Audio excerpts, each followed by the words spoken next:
Welcome to Economics in Vistar. This is the first video from the series of theories of economic development. In this series, we are going to learn all the economic development theories given by these famous economists. We will do them one. We will cover them one by one. Let's start with Adam Smith. So Adam Smith is known to be father of economics. His most famous work is Enquiry into the nature and causes of wealth of nations. What he did in his book, he presents systematically arranged and presented the prevalent economic theories, ideas of that time into his book. ठीक है, और कौन सी book रही है वो? That is enquiry into the nature and causes of wealth of nation. ये book आई है आपकी 1776 में. ठीक है. सो इसी में उसने बात की थी इकोनॉमिक डेवलपमेंट की भी, जिसके कुछ मेन फीचर्स रहे हैं. वो है natural law, division of labour, capital accommodation. इन्हें हम वन बाय वन डिटेल में पढ़ेंगे. ठीक है. तो पहले आता है नेचुरल लॉ. नेचुरल लॉ से इसका उस एडम स्मिथ जी का क्या मतलब था? That every individual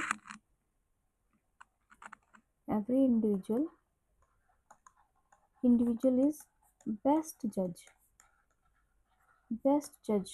of their self interest.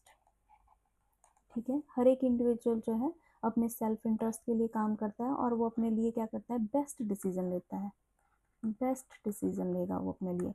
किस डिसीजन की बात हो रही है यहाँ पे? इकोनॉमिक डिसीजंस की बात हो रही है. ठीक है. और यहाँ पे इंडिविजुअल कौन है? Everybody in society. ठीक है. यहाँ पे ऐसा नहीं है कि सिर्फ कंज्यूमर की बात हो रही है या प्रोड्यूसर की बात हो रही है. No, we are talking about everybody. Producer भी अपना प्रॉफिट मैक्सिमाइज करना चाहता है, अपने सेल्फ इंटरेस्ट के लिए काम करता है. सिमिलरली कंज्यूमर भी अपने सेल्फ इंटरेस्ट के लिए काम करता है, अपने यूटिलिटी को मैक्सिमाइज करना चाहता है. सिमिलरली बिजनेसमैन भी अपना प्रॉफिट मैक्सिमाइज करना चाहता है. सिमिलरली गवर्नमेंट जो है, जो उनका ऑब्जेक्टिव है, वो भी उसको अचीव करना चाहती है. ठीक है. तो every individual wants best for themself. ठीक है. इसी के बेस के ऊपर ये नेचुरल लॉ हमारा डॉक्ट्राइन है. ठीक है. सो यहाँ पे तीन चीज़ें निकल के आएंगी सामने. पहले आता है सेल्फ इंटरेस्ट. नेचुरल लॉ में पहला आता है सेल्फ इंटरेस्ट. सेकेंड आता है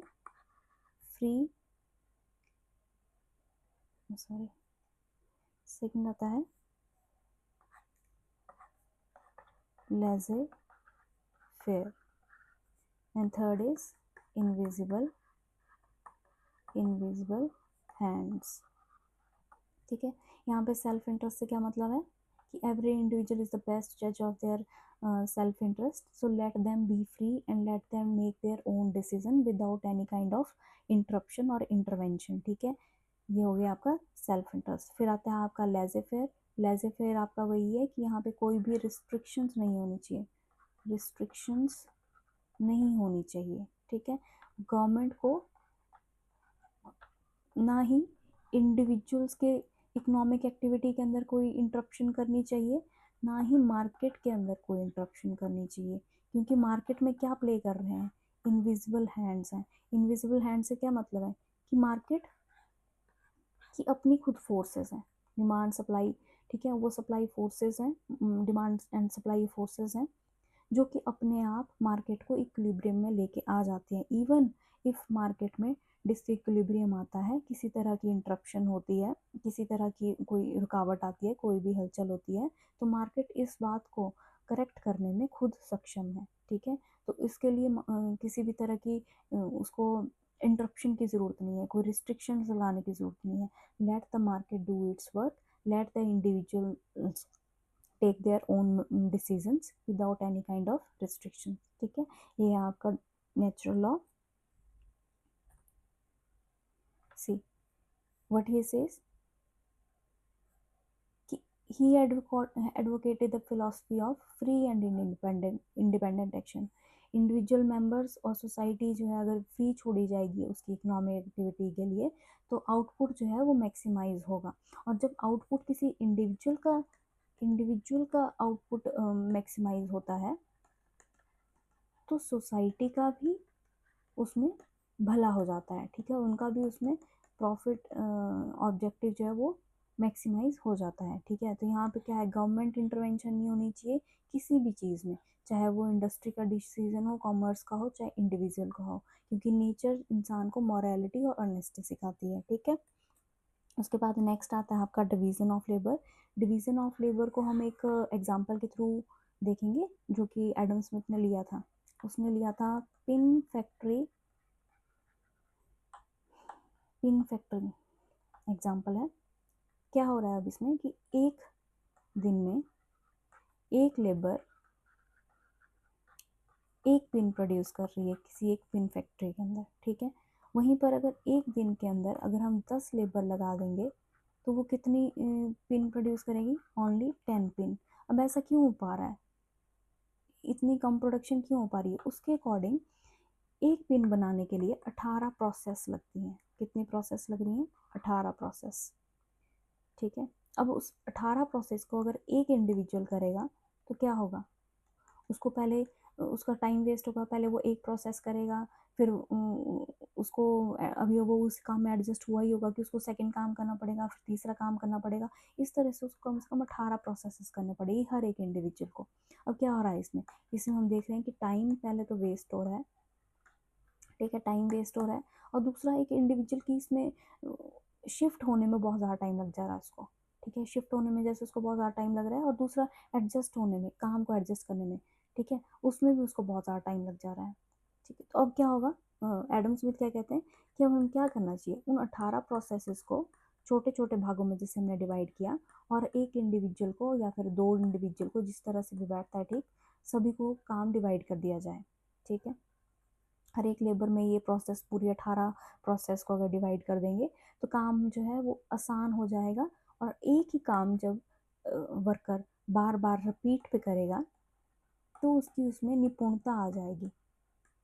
ठीक है, निपुणता आ जाएगी जिसको डेक्सटेरिटी कहते हैं। ठीक है, वो हाथ के काम में सक्षम हो जाएगा। अब उसको इसी काम को करने में कम टाइम लगेगा।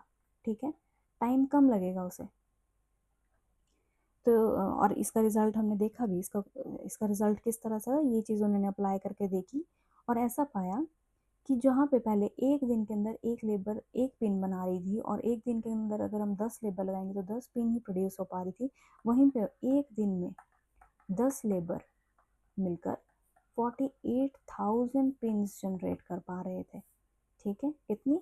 48,000। तो इसका मतलब है एक दिन में एक लेबर कितना पिन जनरेट कर पा रहा था? 4800 पिन्स। ठीक है, हमने देखा कि प्रोडक्शन क्या हुई, वो बढ़ गई, प्रोडक्शन बढ़ गई। किसकी वजह से बढ़ी? बिकॉज हमने क्या किया, डिवीजन ऑफ लेबर।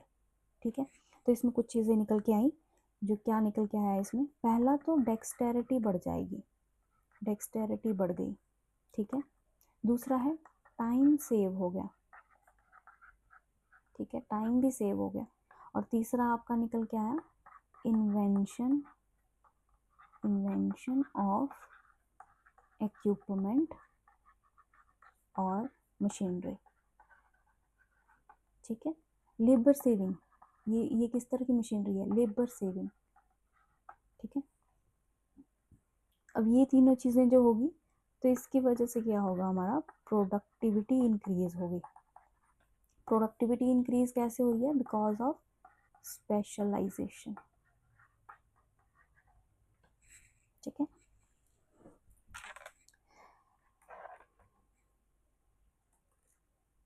ये देख लीजिए। ठीक है, अब yes, one of the important thing कि ये डिवीजन ऑफ लेबर किस चीज़ के ऊपर डिपेंड कर रहा है? ये डिपेंड कर रहा है आपका एक्सटेंट ऑफ द मार्केट के ऊपर। ऑफ द मार्केट के ऊपर। एक्सटेंट ऑफ द मार्केट से हमारा मतलब क्या है, साइज ऑफ द मार्केट क्या है, ठीक है। डिवीजन ऑफ लेबर तभी फायदेमंद होगा जब साइज ऑफ द मार्केट जो है वो बड़ा होगा। छोटी मार्केट में इसका बेनिफिट नहीं है और ना ही पॉसिबल है कि आप डिवीजन ऑफ लेबर कर पाओगे, ठीक है। अब जितनी बड़ी मार्केट होगी उतनी ज़्यादा आप उस प्रोसेस का डिवीजन कर सकते हैं, उतना ज़्यादा आपको बेनिफिट मिलेगा। पर छोटी मार्केट में जहाँ पे एक बहुत ही थोड़ी सी प्रोडक्शन हो रही है तो उसके लिए डिवीजन ऑफ लेबर पॉसिबल नहीं है, ठीक है। अब एक और चीज़ जिसका ड्रॉबैक आता है, जिसकी स्मिथ ने बात नहीं की थी, कि डिवीजन ऑफ लेबर की वजह से मोनोटनी आ जाती है लोगों में, ठीक है। कहते तो हैं कि हाँ ओके स्पेशलाइजेशन हो जाएगा, वो एक ही काम बार बार करते रहेंगे तो अब उसमें स्पेशलाइजेशन हो जाएगी, उनकी डेक्सटेरिटी बढ़ जाएगी। इट्स ट्रू, वैसा हो जाएगा, पर इसकी वजह से मोनोटनी भी बढ़ेगी। एक ही काम जब आप बार बार करते रहेंगे तो आप बोर नहीं हो जाएंगे, ठीक है। पर इस चीज़ के ऊपर एडम स्मिथ ने बात नहीं की थी, ठीक है। ओके, तो अब थर्ड आता है हमारा मेन, वो है कैपिटल अक्यूमुलेशन, ठीक है। कैपिटल अक्यूमुलेशन जो है एक नेसेसरी इकोनॉमिक ग्रोथ की कंडीशन है, ठीक है। इकोनॉमिक कैपिटल अक्यूमुलेशन को necessary condition for economic development कहा गया है एडम स्मिथ के द्वारा, ठीक है। इसको काफ़ी ज़्यादा वेटेज मिली थी और इसका मतलब क्या है, कैपिटल को ज़्यादा से ज़्यादा एक्यूमुलेट करना। जितनी ज़्यादा कैपिटल होगी उतनी ही ज़्यादा कंट्री की, नेशन की वेल्थ बढ़ेगी। अब वो वेल्थ कैसे बढ़ेगी, ठीक है, वो बढ़ेगी आपकी सेविंग के थ्रू, ठीक है। जितनी ज़्यादा सेव करोगे उतना ज़्यादा ही इन्वेस्ट कर पाओगे, ठीक है। जितना ज़्यादा इन्वेस्ट होगा उतनी ही ज़्यादा कैपिटल अकोमुलेट होगी, जितनी ज़्यादा कैपिटल अकोमुलेट होगी उतना ज़्यादा नेशन ग्रो करेगा, कह सकते हैं ग्रो करेगा और डेवलप होगा, ठीक है, डेवलपमेंट आएगी वहाँ पे, ठीक है। तो मेन यहाँ पे सोर्स क्या है, वो है सेविंग। ज़्यादा से ज़्यादा सेविंग करो। अब सेविंग कौन कर सकता है, according to Adam Smith saving कर सकते हैं सिर्फ लैंडलॉर्ड्स और कैपिटलिस्ट, ठीक है।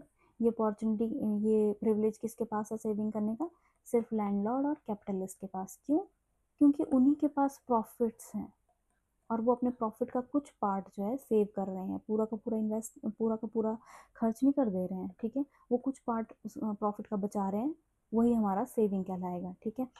अब यहाँ पे सवाल उठता है कि लेबर जो है वो क्यों नहीं कर रही सेविंग, लेबर क्यों नहीं कर रही है सेविंग। एडम स्मिथ के अकॉर्डिंग लेबर को मिलती हैं लिमिटेड वेजेस, जिसको बोलते हैं सबसिस्टेंस वेजेस, सबसिस्टेंस वेजेस मिल रही है लेबर को, ठीक है। लिमिटेड वेजेस है उसके पास, और सबसिस्टेंस वेजेस है क्या, जिसमें आप सिर्फ अपना रोटी, कपड़ा, मकान, बस ये जो ज़रूरत की नेसेसिटी ज़रूरतें हैं उन्हीं को आप फुलफिल कर पा रहे हो, ठीक है। तो लेबर की वेजेस प्री डिसाइडेड है, ठीक है। उनको वेजेस इतनी मिल रही हैं कि सिर्फ अपना जीवन यापन कर पाए, उसके अलावा उनके पास कोई पैसे नहीं बच रहे हैं, तो वो सेविंग भी नहीं कर पा रही हैं, ठीक है। यहाँ पे एक कॉन्सेप्ट आता है वेज फंड का, ठीक है। वेज फंड क्या है हमारा, it's pre decided amount of capital that is taken aside, that is kept aside to pay wages, ठीक है।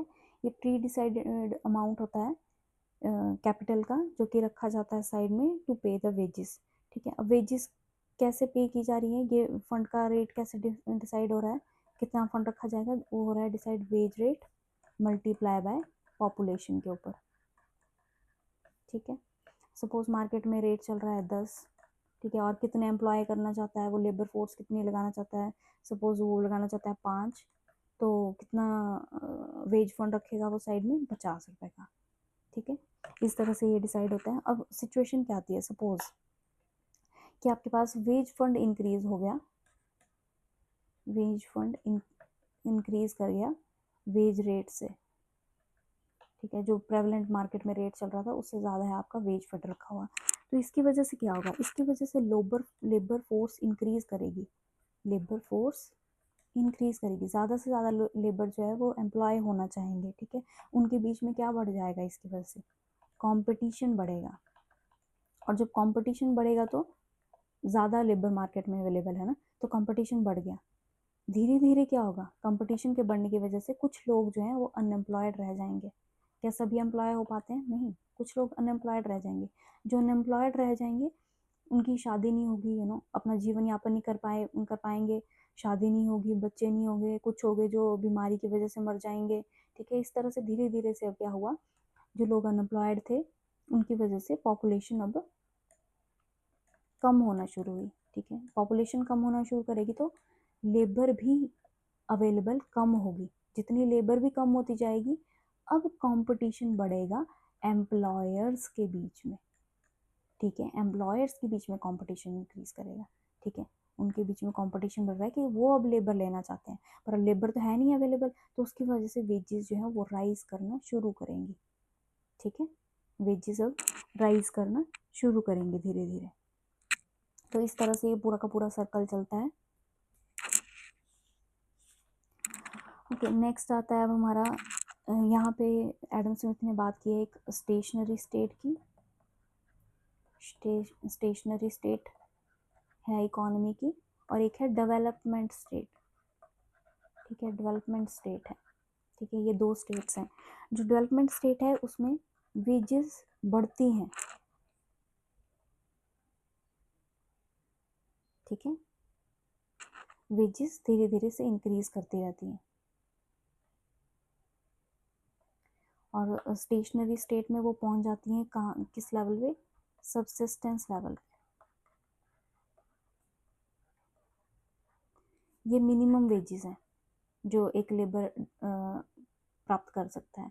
अगर इस लेवल से नीचे वेजेस मिलना शुरू हो जाए लेबर को तो वो काम नहीं करेंगी, और उनकी अगेन वही प्रोसेस चलेगा, काम नहीं होगा तो शादी नहीं होगी, शादी नहीं होगी तो बच्चे नहीं होंगे, फिर मरना शुरू हो जाएंगे, ठीक है। उनका डेथ लेवल इलनेस की वजह से इलाज नहीं हो रहा है, कई एक कारणों की वजह से पॉपुलेशन जो है वो डिक्लाइन करना शुरू कर जाती है स्टेशनरी स्टेट के अंदर, ठीक है। Okay, so this is the whole thing. You guys can take a screenshot of this if you want to, ठीक है। ये आ गया हमारा वेज फंड थ्योरी, कि वेज फंड का आइडिया प्रोमिनेंट था क्लासिकल इकोनॉमिस्ट के अंदर, और ये आइडिया क्या कहता है कि wage tend to equal the amount necessary for the subsistence level of labours. If the total fund at any time becomes higher than the subsistence level, तो क्या होगा, लेबर फोर्स जो है वो इंक्रीज हो जाएगी, जो हमने अभी अभी बात की थी पूरा का पूरा प्रोसेस, कि कंपटीशन एम्प्लॉयमेंट के लिए वो बढ़ जाएगा, वेजेस जो है धीरे धीरे कम आना शुरू हो जाएंगी सबसिस्टेंस लेवल से, ठीक है। और फिर इस कंडीशन में क्या होगा, लेबर के लिए ये डिफ़िकल्ट हो जाएगा कि वो काम और ज़्यादा ढूंढ पाएँ, ठीक है, और नॉर्मल अपना लिविंग स्टैंडर्ड जी पाएँ, जिसकी वजह से क्या है, शादी नहीं होगी, बच्चे नहीं होंगे, ठीक है, और वर्किंग फोर्स जो है वो रिड्यूस कर जाएगी, कंपटीशन अब कैपिटलिस्ट के अगेन अमंग बढ़ जाएगा, ठीक है। और जब कैपिटलिस्ट के अमंग बढ़ जाएगा, अभी इस कंडीशन में क्या होता है, उनके जैसे जैसे वेजेस राइज करना शुरू करती हैं, ठीक है, उनके प्रॉफिट्स डिक्लाइन करना शुरू कर जाते हैं, ठीक है, क्योंकि प्रॉफिट्स के बीच में से ही तो फंड निकाला है हमने, ठीक है। Okay, now next is again capital accumulation. ये उसी प्रोसेस का शॉर्टर वर्जन लिखा हुआ है, कि रेट ऑफ इन्वेस्टमेंट डिटरमाइन करता है आपका रेट ऑफ सेविंग क्यों, और जो सेविंग है वो पूरी की पूरी इन्वेस्ट कर दी जाती है, ठीक है।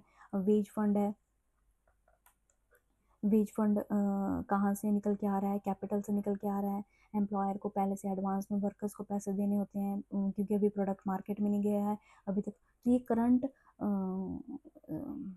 करंट प्रोडक्ट से नहीं आता, ये करंट सेलिंग से नहीं आ रही है ये वाली चीज़, वेज फंड, ये प्रीवियस जो कैपिटल उसने बचाई हुई थी वहाँ से आ रहा है ये, ठीक है।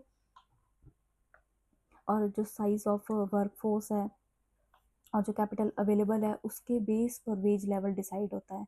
अगर कैपिटल इंक्रीज करती है ज़्यादा तेज़ी से नंबर ऑफ वर्कर्स से, तो वेजेस जो हैं वो राइज करेंगी, ठीक है। और पॉपुलेशन कितनी आउट पास कर जाएगी कि वेजेस स्टार्ट कर जाएंगे धीरे धीरे फॉल करना। मतलब सी यहाँ पे अगेन हम देखेंगे तो ये नेचुरल फिनोमेना ही है। अकॉर्डिंग टू एडम स्मिथ उनको होता है कि कुछ भी करने की ज़रूरत नहीं है, चीज़ें खुद ब खुद हो रही हैं, ठीक है। अगर कैपिटल आ रही है, ठीक है। अगर कैपिटल लगा रहे हो तो क्या होगा, पॉपुलेशन अपने आप ही इंक्रीज डिक्रीज करेगी, डिपेंड करता है वो वेज रेट के ऊपर। ठीक है, पॉपुलेशन इंक्रीज डिक्रीज कर रही है, फिर उसके बाद वो सब्सिस्टेंस लेवल पे खुद आ जा रही है, फिर उस पूरा का मतलब पूरा सर्कल जो है वो अपने आप में ही कंप्लीट हो जा रहा है। ठीक है, तो इधर इंटरवेंशन की ज़रूरत ही नहीं है। सी यहाँ पे आप क्या इंटरवेंशन कर सकते हो, अगर इनकी थ्योरी को देखा जाए तो इसमें इंटरवेंशन की ज़रूरत ही नहीं है, सब कुछ ऑटोमेटिकली हो रहा है, सब कुछ प्री डिसाइडेड है। ओके, अब बात उठती है कि कैपिटलिस्ट जो है वो इन्वेस्टमेंट कर ही क्यों रहा है। ठीक है, वो कैपिटलिस्ट इन्वेस्टमेंट कर रहा है बिकॉज ही वांट्स प्रॉफिट। ठीक है, एवरीबडी वांट्स प्रॉफिट, वो प्रॉफिट के लिए काम कर रहा है। अब ये सवाल उठता है कि प्रॉफिट का रवैया कैसा है, प्रॉफिट का बिहेवियर कैसा है डेवलपमेंट प्रोसेस के दौरान। ठीक है, वो बोलता है कि जैसे जैसे इकोनॉमिक प्रोग्रेस होती जाएगी, इकोनॉमिक प्रोग्रेस होगी, प्रॉस्पेरिटी आएगी। ठीक है, प्रॉस्पेरिटी आएगी, प्रॉफिट्स आपके डिक्लाइन करना शुरू करेंगे। ठीक है, प्रॉफिट्स जो हैं आपके फॉल करते हैं जैसे जैसे आपकी इकोनॉमी प्रोग्रेस करती है।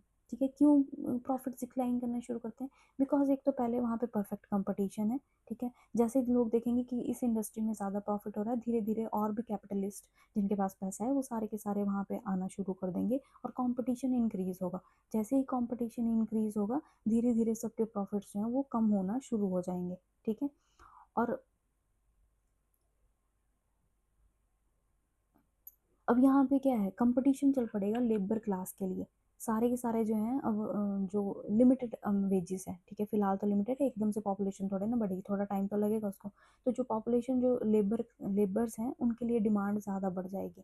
ठीक है, अब ज़्यादा से ज़्यादा लोग उनको अपने अपने में लेना चाहेंगे। अब ज़्यादा लोगों को एम्प्लॉय करना शुरू करेंगे तो वेज फंड में ज़्यादा ज़्यादा पैसा चला जाएगा। ठीक है, क्योंकि वेज फंड हमको पता है कि प्रॉफिट में से ही कुछ पार्ट निकाल के छोड़ा हुआ है वो वेज फंड में जा रहा है, तो ज़्यादा भाग जो अगर वेज फंड में जाना शुरू हो जाएगा तो प्रॉफिट वैसे ही डिक्लाइन करना शुरू कर देंगे। ठीक है, सो इस तरह से है ये। देन अब आता है बात की एजेंट्स ऑफ ग्रोथ कौन है। तो यहाँ पे तीन एजेंट्स हैं हमारे। एक है आपका फार्मर जो आपका लैंड पे काम कर रहा है। ठीक है, दूसरा आता है आपका फिर मैन्युफैक्चरर है, तीसरा आता है आपका बिजनेसमैन। अब ये तीनों का काम जो है एक दूसरे पे डिपेंड है, ये इंटरडिपेंडेंट है। ठीक है, जैसे ही फार्मर जो है आउटपुट इंक्रीज होगी वो उसको फैक्ट्री में भेज देगा, इंडस्ट्रियलिस्ट के पास भेज देगा, वहाँ पे मैन्युफैक्चरिंग होगी, जितनी ज़्यादा मैन्युफैक्चरिंग होगी बिजनेसमैन उसको जाके ट्रेड करेगा। ठीक है, इस तरह से ये साइकिल चलता रहेगा। बिजनेसमैन को प्रॉफिट होगा, वो ज़्यादा से ज़्यादा चाहेगा कि मैन्युफैक्चरिंग हो, मैन्युफैक्चरर को बताएगा कि मेरे को और चीज़ें चाहिए, मैन्युफैक्चरर जाके फार्मर को बताएगा, और ये प्रोसेस पूरा चलता रहेगा। ठीक है, ये इंटर रिलेटेड है तीनों के तीनों और बहुत इंपॉर्टेंट है। ठीक है, अब यहाँ पे बात उठती है कि क्या ये डेवलपमेंट होती रहेगी, मतलब बिजनेसमैन डिमांड करता रहेगा मैन्युफैक्चरर से, मैन्युफैक्चरर डिमांड करता रहेगा फार्मर से, और ये पूरा का पूरा साइकिल तो चलता रहेगा, पर कब तक चलेगा, कितने कितने टाइम तक वो ज़्यादा से ज़्यादा प्रोड्यूस कर पाएंगे।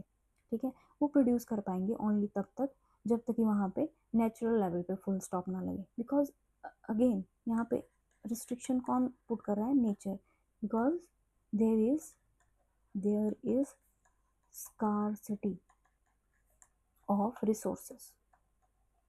ठीक है, जब वो एक पीक लेवल पे पहुंच जाएंगे तो यहाँ पे फुल स्टॉप लग जाएगा, और वो फुल स्टॉप ये कहलाएगा हमारा स्टेशनरी स्टेट। स्टेशनरी स्टेट, इस स्टेशनरी स्टेट के बारे में हम आगे फर्दर ऑन पढ़ेंगे। ठीक है, देन प्रोसेस क्या है ग्रोथ की।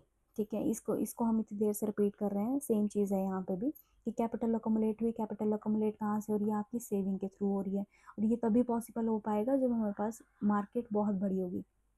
ठीक है, एक्सटेंट ऑफ मार्केट के ऊपर ये चीज़ डिपेंड कर रही है। फिर अगेन हमने देखा था कि एक्सटेंट ऑफ जितनी ज़्यादा बड़ी मार्केट होगी उतना ज़्यादा ही वहाँ पे पॉसिबल होगा डिवीजन ऑफ लेबर और स्पेशलाइजेशन। जितनी ज़्यादा डिवीजन ऑफ लेबर और स्पेशलाइजेशन होगा उतना ज़्यादा टाइम सेव होगा, आउटपुट इंक्रीज करेगी, ज़्यादा से ज़्यादा आउटपुट इंक्रीज हो पाएगी। आउटपुट इंक्रीज होगी तो मतलब क्या है, ज़्यादा से ज़्यादा अमाउंट कैपिटल का सेव हो पाएगा। ठीक है, उससे प्रोडक्टिविटी इंक्रीज होगी, ज़्यादा से ज़्यादा मार्केट एक्सपेंड होगी। अब यहाँ पे हम ट्रेड कर रहे हैं, एक्सपेंशन ऑफ मार्केट। ठीक है, ट्रेड का एक्सपेंशन ऑफ मार्केट से क्या मतलब है कि सिर्फ डोमेस्टिक मार्केट की बात नहीं करता है Adam Smith, he talks about international trade as well. ठीक है, he believes in international trade. वो ऐसा बोलता है कि सिर्फ डोमेस्टिकली ट्रेड नहीं बढ़ता है, ठीक है। इंटरनेशनल ट्रेड करोगे उतना ज़्यादा आपको बेनिफिट बढ़ेगा। उनका मेन फंडा था कि आप कैपिटल अकोमुलेट करो, आपको जहाँ से कर सकते हो, चाहे डोमेस्टिकली कर सकते हो करो, अगर इंटरनेशनली कर सकते हो तो करो, बस मार्केट एक्सपैंड होनी चाहिए, ठीक है। अब ये चीज़ होती रहेगी तो क्या होगा, ऑटोमेटिकली जब सब प्रॉस्पेयर कर रहे हैं तो नेशनल की प्रॉस्पेरिटी भी उसका एंड रिजल्ट है, और वेल्थ ऑफ ग्रोथ भी उसी से हो सकती है, ठीक है। अगेन यही सर्कल चलता रहेगा, जितनी ज़्यादा प्रॉस्पेरिटी आएगी उतना ज़्यादा आउटपुट बढ़ेगा, एंड अगेन यहाँ पे हम देखेंगे कि यही प्रोसेस फिर से शुरू हो जाएगा, ठीक। ग्रोथ अब आता है, ये आती है हमारी stationary state, okay. According to Adam Smith, जो ग्रोथ है, डेवलपमेंट है, वो होती है एक ट्री की तरह, it grows like a tree, ठीक है। जैसे ट्री ग्रो करता है वैसे होती है, इट्स क्यूमुलेटिव नेचर, एक बढ़ेगा फिर दूसरा बढ़ेगा फिर तीसरा बढ़ेगा फिर चौथा बढ़ेगा, फिर ऐसे ऐसे करके ये आगे को बढ़ता ही रहेगा, ठीक है। अब ये प्रोसेस में कौन पार्टिसिपेट कर रहा है, आपका एग्रीकल्चर सेक्टर भी पार्टिसिपेट कर रहा है, मैन्युफैक्चरिंग भी, कॉमर्स भी, सभी इसमें इकट्ठे एक साथ चल रहे हैं, और जिससे कैपिटल जो है आपकी अकोमुलेट हो रही है, और इंक्रीजिंग रिटर्न टू स्केल है, इंक्रीजिंग रिटर्न टू स्केल, जिसका मतलब है कि चीज़ें आप बढ़ाते जाओगे तो चीज़ें और बढ़ती जाएंगी, ठीक है। ऐसा नहीं कि वो कम होंगी, जैसे कि आज हम जानते हैं कि प्रोडक्शन पॉसिबिलिटी कर्व जो हमारी वो डिक्रीजिंग रेट ऑफ रिटर्न पे चलती है, पर यहाँ पे हम बिलीव करते थे, एडम स्मिथ बिलीव करते थे कि इंक्रीजिंग रिटर्न है, ठीक है। पॉपुलेशन इंक्रीज कर रही है, बहुत बढ़िया, इससे क्या होगा, मार्केट एक्सपेंड करेगी, बहुत बढ़िया, डिवीजन ऑफ लेबर होगा, प्रॉफिट्स बढ़ेंगे, ठीक है। ये पूरा का पूरा प्रोसेस इस तरह से ही चलता रहेगा, पर क्या इसका कोई एंड है, वो होता है यस, इसका एंड है, ये एंडलेस नहीं है ये प्रोसेस, ठीक है। ये होता है कि ये प्रोसेस एंडलेस है ही नहीं, क्यों, क्योंकि नेचुरल रिसोर्सेज हैं जो इसके ऊपर फुल स्टॉप लगाएंगे, कैसे, क्योंकि they are scarce in nature, ठीक है। अब कंपटीशन बढ़ गया बिजनेसमैन के अंदर कि उनको ज़्यादा से ज़्यादा प्रॉफिट बढ़ गया, लालच भी एक चीज़ होती है, ठीक है। अब उनके बीच में कंपटीशन बढ़ गया है, they want to take maximum out of that, अभी जो ग्रोथ हो रही है उससे, तो सारे के सारे कूद जाएंगे उसमें। अब इतने सारे कंपटीशन इतना सारा हो गया, सभी के सभी एक्सप्लॉइट करना शुरू करेंगे, चाहे वो लेबर है चाहे वो लैंड है, ठीक है। उसको तो क्या होगा, अब उनके प्रॉफिट्स जो है धीरे धीरे से फॉल करना शुरू कर जाएंगे, जब प्रॉफिट्स उनके फॉल करना शुरू कर जाएंगे तो उनकी इन्वेस्टमेंट भी फॉल करना शुरू कर जाएगी, जिसकी वजह से कैपिटलिज्म में क्या आ जाएगी, एक स्टेशनरी स्टेट, स्टेशनरी स्टेट का मतलब है रुकावट, ठीक है। इसको हम डायग्राम के थ्रू भी देख सकते हैं, यहाँ पे टाइम लिया है और यहाँ पे change in capital with respect to change in time, ठीक है। ये चल रही है आपकी ग्रोथ स्टेट, कि सारे आ रहे थे, सबको बेनिफिट हो रहा है, इंक्रीजिंग रिटर्न चल रहा है, ठीक है, सब कुछ बढ़ रहा है। फिर आई ये वाली state, this is stationary state, ठीक, इसको हम जी से रिप्रेजेंट करते हैं, ये जी। अब टाइम के साथ क्या हो, जैसे जैसे जैसे टाइम बढ़ता गया, सभी ने कंपटीशन में एंटर होना शुरू किया, सभी को प्रॉफिट हुए, स्टार्टिंग में नो डाउट प्रॉफिट हो रहे थे, पर धीरे धीरे धीरे धीरे करते वो प्रॉफिट कम होना शुरू हुए, फॉल करते गए, ठीक है। और जिसकी वजह से स्टेशनरी स्टेट आ गई। अब इस स्टेट पे, मैं जी पॉइंट की बात कर रही हूँ, इस स्टेट पे जी पॉइंट पे क्या हो रहा है, प्रॉफिट आपके मिनिमम है, प्रॉफिट्स कैसे हैं, मिनिमम, वेजेस कैसी हैं, वेजेस हैं आपकी सबसिस्टेंस लेवल पे, सबसिस्टेंस लेवल पे। पर कैपिटा इनकम में कोई चेंज हो रहा है, जो आपकी नेशनल वेल्थ है उसमें कोई चेंज हो रहा है ना, जीरो चेंज हो रहा है उसमें। प्रोडक्शन, प्रोडक्शन बढ़ रही है इकोनॉमी के अंदर, नो, ये स्टैग्नेंट हो चुकी है। और इकोनॉमी की स्टेट कैसी है, हम कहेंगे जब ये सारी सिचुएशंस होंगी तो इकोनॉमी को हम कहेंगे वो स्टैग्नेंट हो गई है, ठीक है, वो स्टेशनरी स्टेट पे पहुंच चुकी है, ठीक है। अब इस पूरी थ्योरी का क्रिटिसिज्म क्या है, सबसे फर्स्ट आता है आपका rigid division of society. Rigid division, division का मतलब क्या है, दो क्लास चल रही है यहाँ पे, एक है रिच एक है पुअर, इसको इसको कह सकते हो कैपिटलिस्ट क्लास, और ये आपकी लेबर क्लास।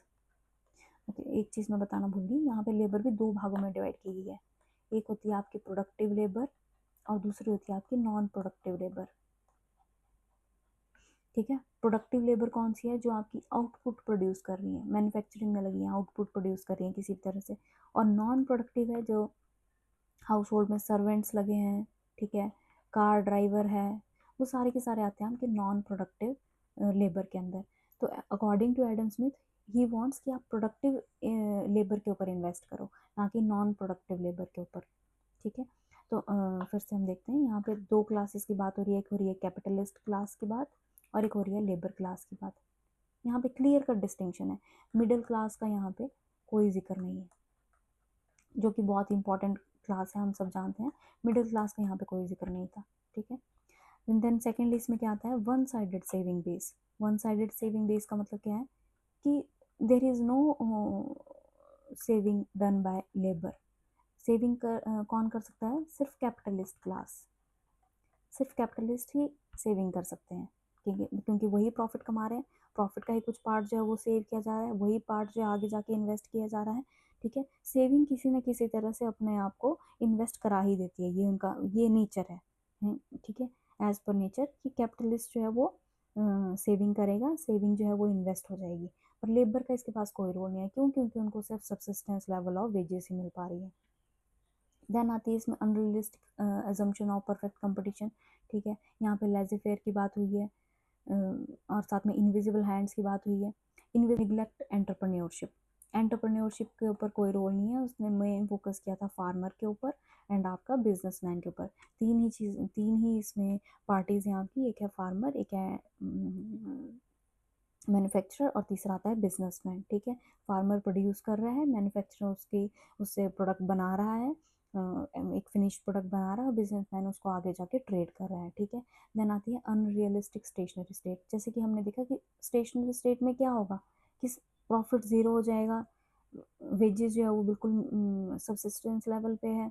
ठीक है, प्रॉफिट जो आपकी नेचुरल रिसोर्सेज हैं वो ऑलमोस्ट एग्जॉस्ट हो चुके हैं, और ये ऑलमोस्ट एंड है कैपिटलिस्ट इकोनॉमी का, कैपिटलिस्ट इकोनॉमी का as per the Adam Smith. अब बात आती है स्टैटिक मॉडल की। स्टैटिक मॉडल का क्या मतलब है कि एडम स्मिथ ने इस चीज़ के ऊपर फोकस किया कि सारी की सारी चीज़ें जो हैं वो अपने आप ही स्टेबल हो जाएंगी। ठीक है, कुछ भी हो जाए इकोनॉमी के अंदर, पर इक्विलिब्रियम अपने आप इस्टेब्लिश हो ही जाता है over the period of time. ठीक है, मतलब ये एक साइकिल की तरह, जैसे उसने कहा है ना कि नेचुरल प्रोसेस है। ठीक है, अपने आप चीज़ें हो जाएगी, late them be free, they will find their way. ठीक है, अब उसके बाद क्वेश्चन अराइज होता है, क्या एडम स्मिथ की ये थ्योरी एप्लीकेबल है अंडर डेवलप्ड कंट्रीज में भी? तो लेट्स सी। सबसे पहले उसने बात की है नेचुरल लॉ की। क्या नेचुरल लॉ एप्लीकेबल है अंडर डेवलप्ड कंट्रीज़ में?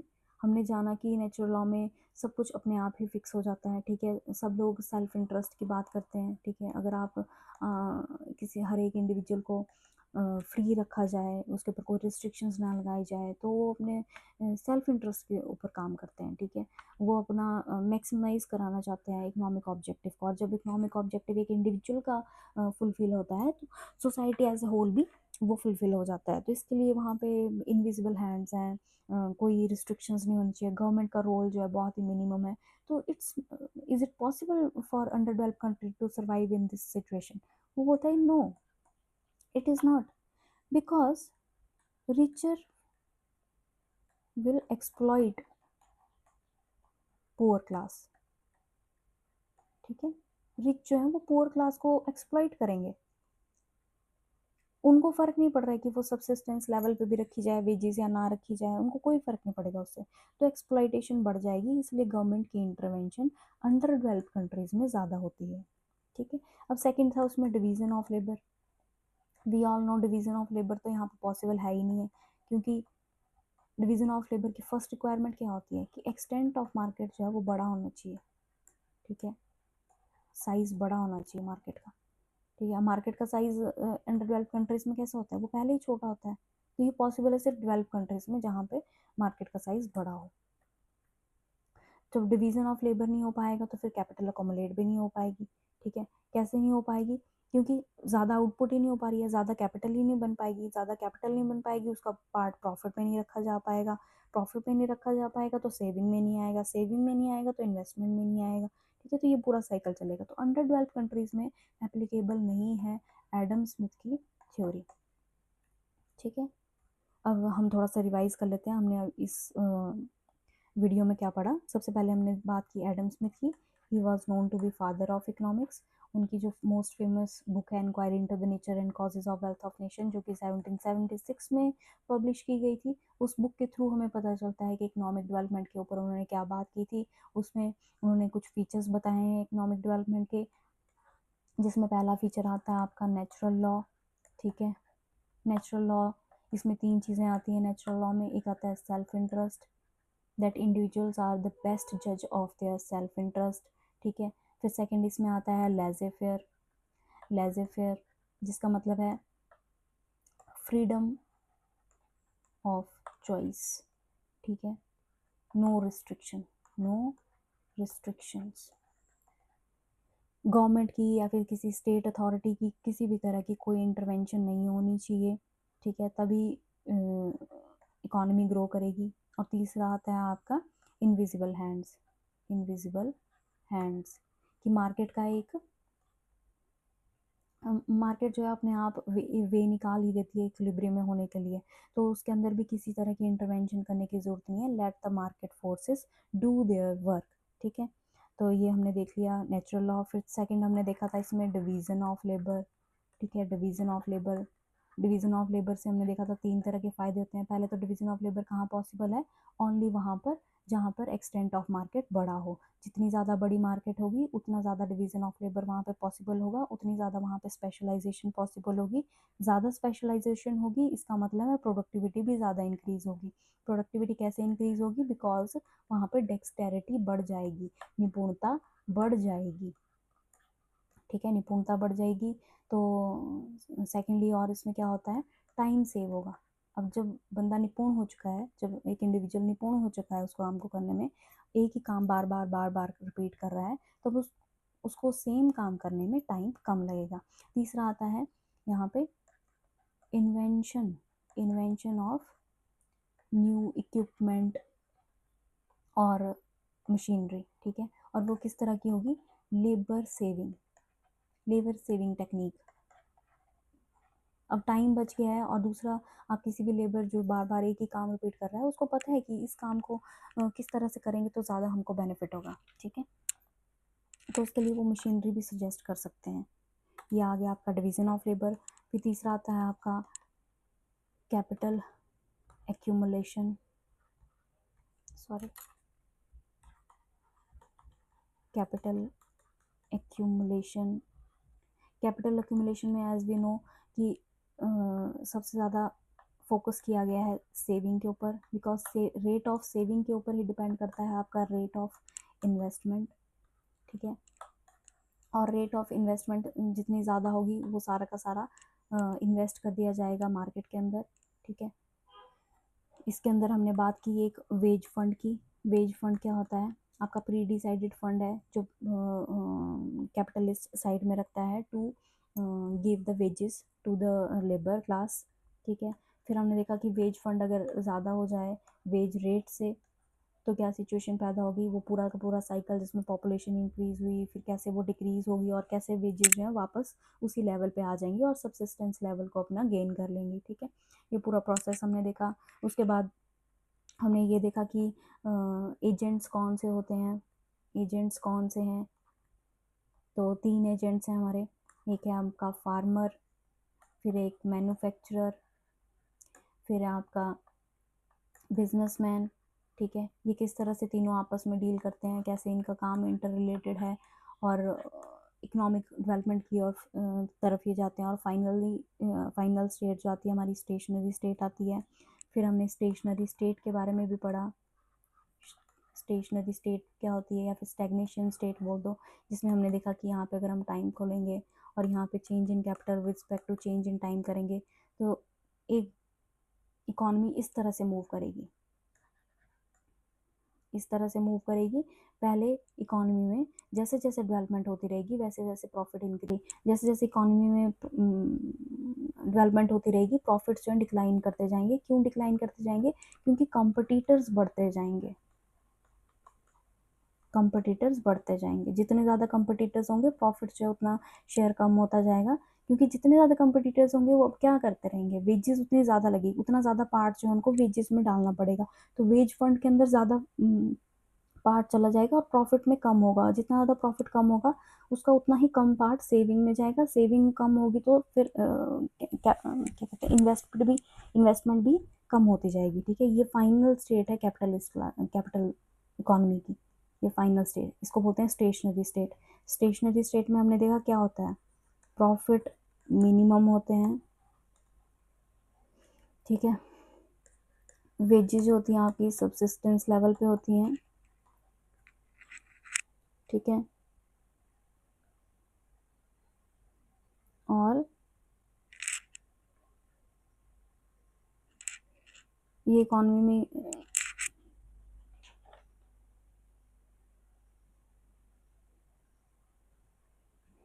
पॉपुलेशन स्टैग्नेंट हो चुकी है।